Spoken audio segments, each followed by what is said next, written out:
अस्सलाम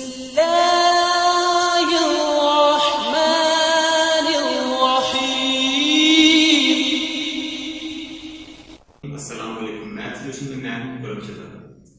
dear students, आज हम 9th क्लास की एक्सरसाइज 1.4 और उससे रिलेटेड थ्योरी करेंगे। लेकिन लेक्चर स्टार्ट करने से पहले मैं आपसे रिक्वेस्ट करूंगा कि अगर आपने हमारा चैनल मैथ सॉल्यूशन सब्सक्राइब नहीं किया तो काइंडली हमारा चैनल मैथ सॉल्यूशन सब्सक्राइब करें। अगर आपको हमारा लेक्चर पसंद आए अपने दोस्तों के साथ शेयर करें और बेल आइकन जरूर क्लिक करें ताकि हमारा हर नया आने वाला लेक्चर आप तक बर वक्त पहुंच सके। अब हम आते हैं अपने लेक्चर की तरफ। तो हमारा आज का टॉपिक है मल्टीप्लिकेशन ऑफ मैट्रिसेस, कि मैट्रिसेस को मल्टीप्लाई कैसे करते हैं। डियर स्टूडेंट्स, मैट्रिक्स में अगर कोई चीज बहुत ज्यादा कंफ्यूजन पैदा करती है तो वो मैट्रिक्स की मल्टीप्लिकेशन ही है। मोस्टली बच्चे सिर्फ मल्टीप्लिकेशन में ही गलती करते हैं, तो इसलिए हम मल्टीप्लिकेशन पे खुसूसी तवज्जो देंगे और जो इसका बहुत सा आसान सा तरीका है मल्टीप्लाई करने का वो मैं आपको बताऊंगा ताकि आपको मल्टीप्लिकेशन इजीली आप कर सकें।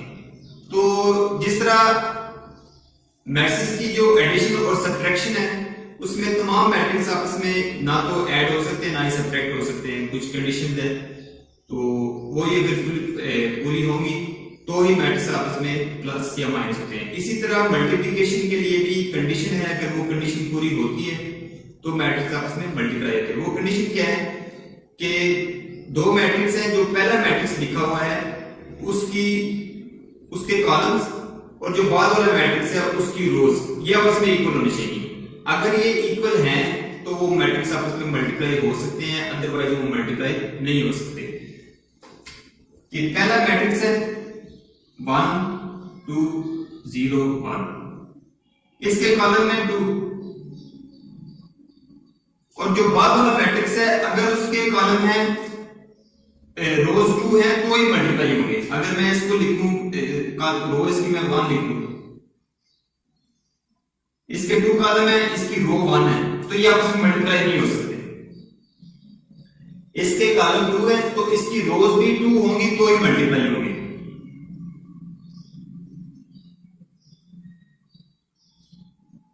अब ये मल्टीप्लाई हो सकते हैं क्योंकि इसके कॉलम पहले वाले के और बाद वाले की रोज आपस में इक्वल है तो मल्टीप्लाई हो सकते हैं। अच्छा, अब 1 और 2, इसका कॉलम 1 है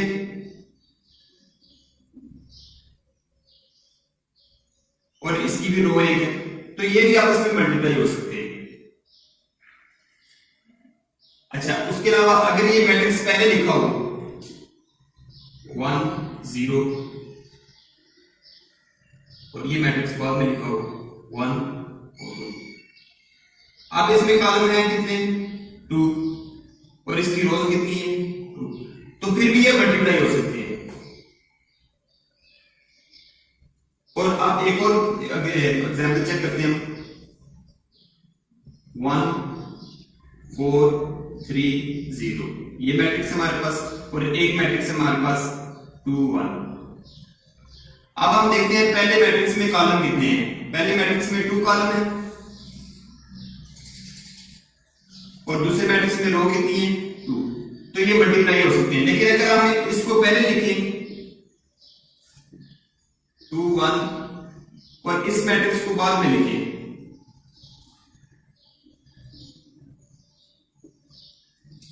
अब हम चेक करते हैं। पहले मैट्रिक्स में कॉलम 1 है जबकि दूसरे में रोज 2 है तो ये आपस में मल्टीप्लाई नहीं हो सकते। तो जरूरी नहीं कि ए और बी को मल्टीप्लाई करें और बी और ए को मल्टीप्लाई करें तो दोनों का आंसर सेम आए, ये नॉट इक्वल होता है और आमतौर पर ये नॉट इक्वल ही होता है, दोनों बराबर नहीं होते। तो अब हम ये मैट्रिक्स को मल्टीप्लाई कैसे करना है वो अब हम सीखते हैं। तो मैं ये एग्जांपल एक बुक से ले लेता हूं। हमारे पास एक ए मैट्रिक्स है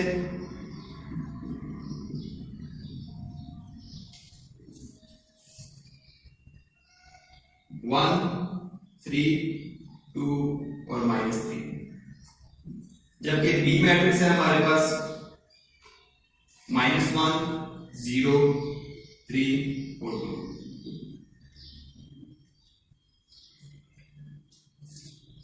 पहले हम लिखते हैं ए बी, इनको मल्टीप्लाई करना है हमने, तो पहले ए मैट्रिक्स लिखा हुआ है तो इसलिए पहले ए ही लिखना है हमने, बाद में बी मैट्रिक्स है -1 0 3 4 2, तो इसके कॉलम है 2 और इसकी रोज है 2, तो इसका मतलब है ये आपस में मल्टीप्लाई हो सकते हैं। अब इसको मल्टीप्लाई करने का तरीका क्या है? मल्टीप्लाई करने का तरीका ये है कि मैं इसको थोड़ा सा बड़ा करके लिख देता हूं ताकि ये आपको सही तरह समझ आ जाए, क्योंकि ये मल्टीप्लिकेशन थोड़ी सी मुश्किल होती है एज कंपेयर टू एडिशन या सब्ट्रैक्शन। 1 3 2 -3,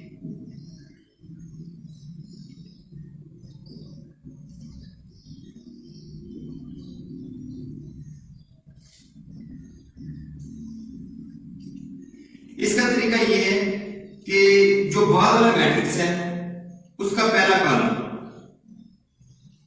ये पहला कॉलम है -1 और 3, आपने बारी बारी इसको एक लेड पेंसिल के साथ आपने इस रो के ऊपर लिख लेना है -1 3 -1 3, पहला कॉलम आपने उठाना है और बाद वाले मैट्रिक्स का पहला कॉलम उठाना है और जो पहला मैट्रिक्स है उसकी दोनों रोज के ऊपर लिख देना छोटा छोटा करके, लेड पेंसिल से लिखना है ताकि वो बाद में अरेंज हो जाए। पहला कॉलम हमने इधर से उठाया और रोज के ऊपर लिख दिया। अब हम इनको मल्टीप्लाई कर दें, इन दोनों को मल्टीप्लाई करेंगे, 1 को -1 से -1 प्लस 3 3 9, 2 को -1 से मल्टीप्लाई किए तो -2 आ जाएगा और 3 को -3 से करेंगे तो -9 आ जाएगा। उसके बाद आप इसको रेज कर दें,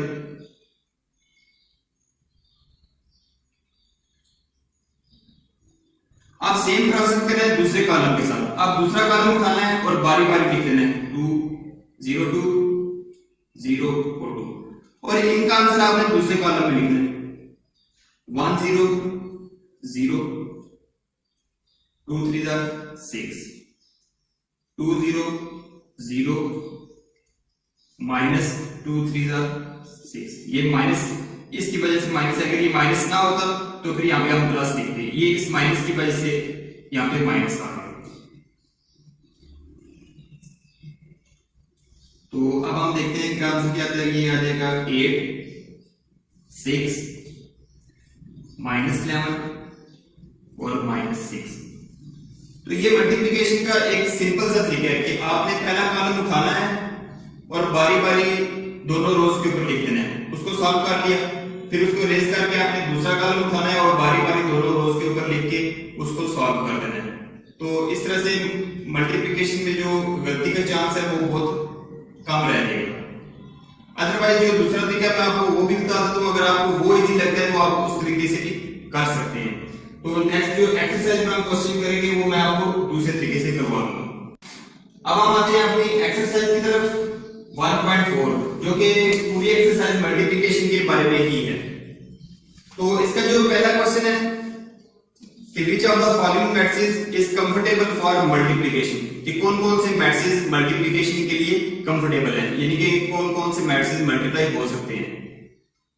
तो पहले का जो मैट्रिक्स होगा पहले नंबर पे लिखा हुआ उसके हम कॉलम चेक करेंगे, बाद वाला जो मैट्रिक्स होगा उसकी हम रोज चेक करेंगे, अगर वो दोनों बराबर होंगे तो मल्टीप्लाई हो सकते हैं। अब यहाँ पर ये जो पहला हमारे पास क्वेश्चन है,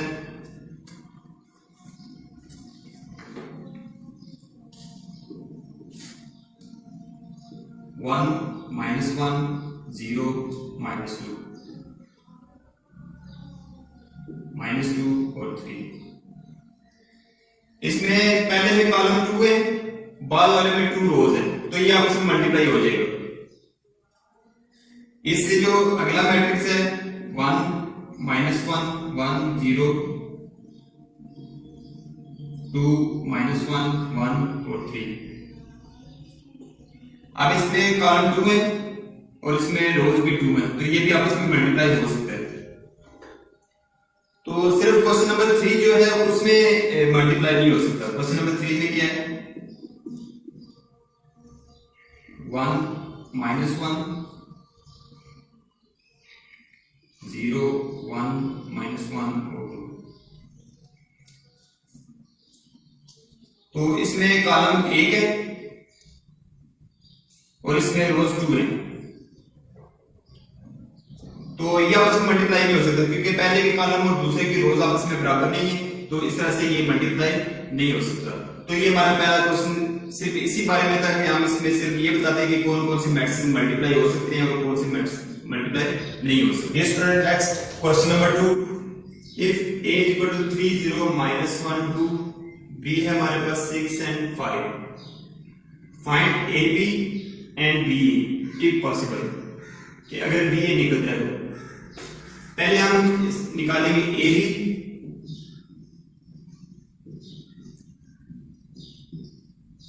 तो पहले a लिखा हुआ है, a मैट्रिक्स आप पहले लिखेंगे 3 0 -1 और 2।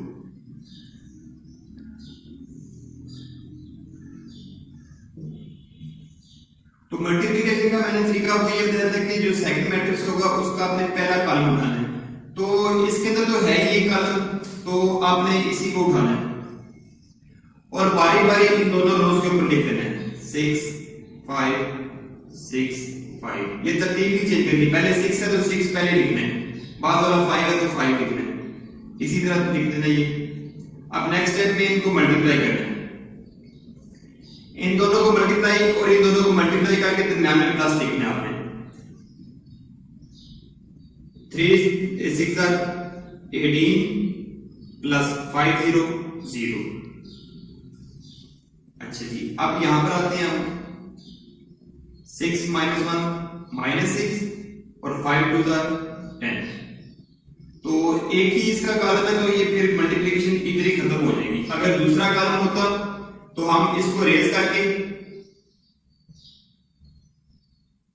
दूसरा कॉलम इस दोनों रोज के ऊपर लिख के उसको यहाँ पे आगे करते हैं, लेकिन क्योंकि इसमें एक ही कॉलम है तो इसकी मल्टीप्लिकेशन यहाँ पे इसकी खत्म हो जाएगी, इसी को आगे सॉल्व करेंगे। तो 18 0 18 ही रहेगा, -6 प्लस 10 4। तो ये हमारे पास आंसर आ गया इसका ए। अब हम दूसरे पार्ट की तरफ आते हैं, बी ए।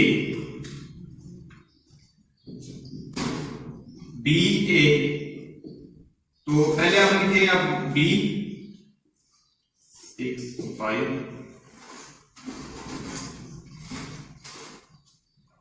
ए हमारे पास है 3 0 -1 और 2।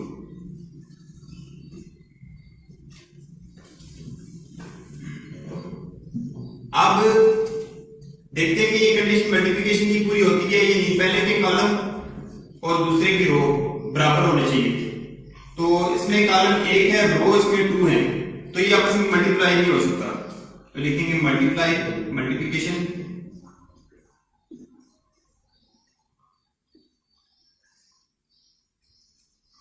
Not possible. तो इस तरह से हमारा ये क्वेश्चन नंबर 2 कंप्लीट हो गया। Dear students, next question number 3. Find the following products, इनके मल्टीप्लिकेशन को इनके प्रोडक्ट फाइंड करेंगे। तो ये 3 पार्ट एक जैसे हैं, पहले ये हम करेंगे, उसके बाद इसके आगे 2 पार्ट रह जाएंगे। तो मल्टीप्लिकेशन में पहले देखिए कि पहले के कॉलम 2 है और रोज दूसरे की भी 2 है, तो इसका मतलब है आपस में मल्टीप्लाई हो सकते हैं। तो अब हम इनको मल्टीप्लाई करते हैं। तो मैंने आपको बताया हुआ है कि आप पहला कॉलम उठाएंगे, तो कॉलम जो कि अब इसमें एक ही है तो वही आपने उठाना है, और जितनी भी रोज हैं, अब इसमें एक रो है तो एक रो के ऊपर लिखना है 4 और 0।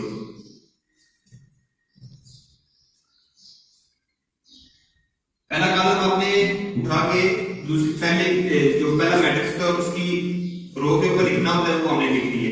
अब हम इसको मल्टीप्लाई करते हैं, इन दोनों का आंसर और इन दोनों का आंसर आपने प्लस करना है। 4 1 4 प्लस 2 0 0। अब इनको प्लस करें तो आ जाएगा आपके पास 4 आंसर। दूसरा जो इसका सेकंड मेथड है, जो मैंने आपको बोला था कि मैं जब क्वेश्चन करूंगा तो फिर आपको मैं समझा दूंगा कि दूसरे तरीके से कैसे करते हैं, बिल्कुल सेम इसी तरह वो भी 1 2 4 और 0 कि पहली रो को पहले कॉलम से मल्टीप्लाई करें, फिर पहली रो को दूसरे कॉलम से मल्टीप्लाई करें। तो इसमें एक रो और एक ही कॉलम है, तो ये वाली रो इस कॉलम से मल्टीप्लाई होगी। तो पहला एलिमेंट पहले एलिमेंट से मल्टीप्लाई होगा, यानी कि 1 into 4 प्लस दूसरा एलिमेंट दूसरे में,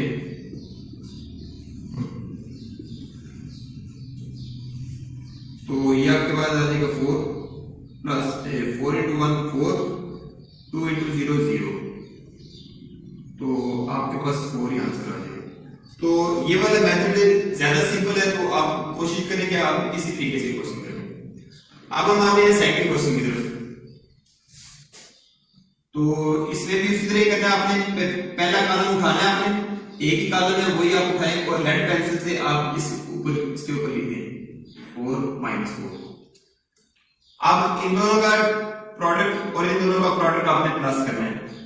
5 1 5 प्लस 2 को -4 से मल्टीप्लाई करें तो -8,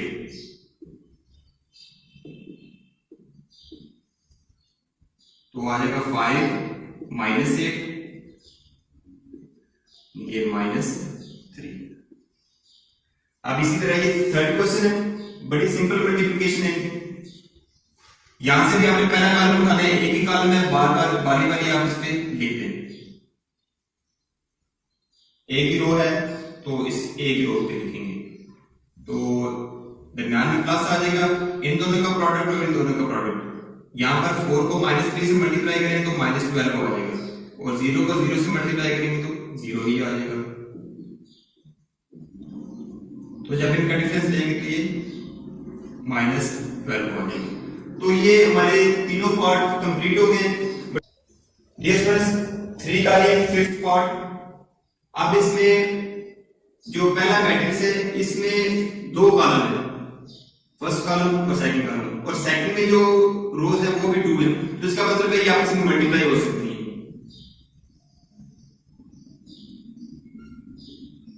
तो इसको मल्टीप्लाई करने का तरीका है कि आपने पहला कॉलम उठाना है बाद वाले मैट्रिक्स का 4 0, आपने इन तीनों रोज पे बारी बारी लिख देना है 4 0 4 0 4 0।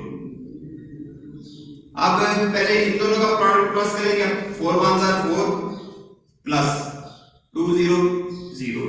अब अगले के रो पे आ जाए, 4 into -3 -12 plus 0 into 0 0, 6 4 24 plus 0 into -1 0। तो ये हमारा पहला कॉलम जो है वो कंप्लीट हो गया। अब इसको इरेज कर दें, लेड पेंसिल से लिखना है ताकि ये इजीली इरेज हो जाए। अब दूसरा कॉलम देखिए हमारे पास कौन सा है,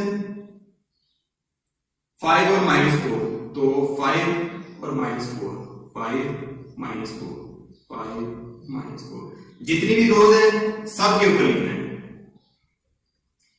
तो अब इनका जो प्रोडक्ट होगा वो हम इस तरफ लिखेंगे, 5 1 5 प्लस, जब 2 को -4 से मल्टीप्लाई करेंगे तो -8 आ जाएगा। नेक्स्ट में आ जाए 5 into -3 -15 plus 4 into 0 into -4 0, 6 5 30 plus 4 -4 को -1 से मल्टीप्लाई करेंगे तो 4 ही आएगा। तो अब देखते हैं इसका सिंप्लीफाई करके क्या बचता है। 4 + 0 4, 5 - 8 -3 -12 -15 24 और 34। ये स्टूडेंट्स की हमारी मल्टीप्लिकेशन कंप्लीट होगी।